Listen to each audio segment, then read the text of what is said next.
जय गुरुदेव। किसी गांव की एक स्त्री अपने पड़ोसन के घर आग मांगने गई। पड़ोसिन धान कूट रही थी और वह एक पतिव्रता स्त्री थी। वह सेवा भाव में लगी हुई थी।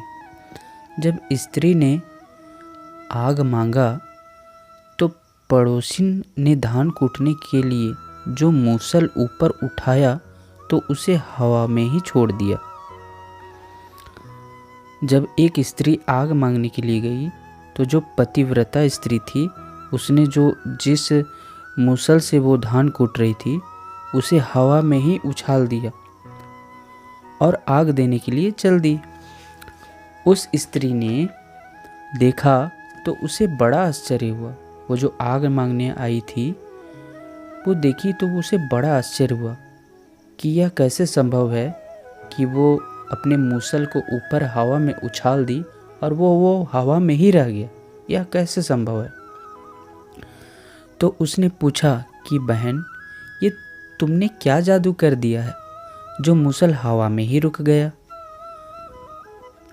तो पतिव्रता स्त्री ने कहा, जादू तो कुछ भी नहीं है। स्त्री ने पूछा, जो आग लेने आई थी उसने पूछा कि तुम करती क्या हो घर पे?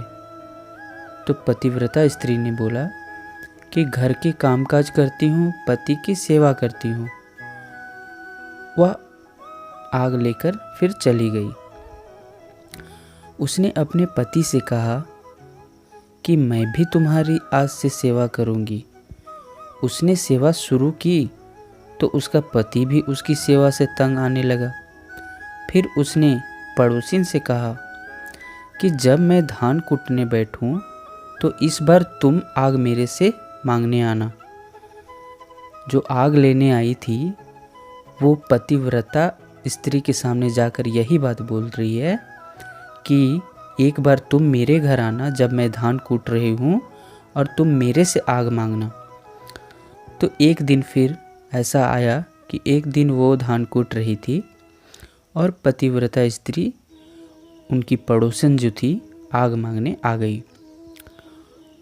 और जैसे ही फिर उसने आग मांगा तो उस स्त्री ने ठीक पतिव्रता स्त्री की ही भांति उस मूसल को हवा में उछाला, ये सोचकर कि जैसा वो की वैसा ही अगर मैं भी करूं तो ये भी हवा में रहेगा। जैसे ही वो उसे हवा में उछाला और जैसे ही वो खड़ी हुई आग देने के लिए, वैसे ही मूसल आकर गिरा और उसकी नाक में चोट लग गई और उसकी नाक कट गई।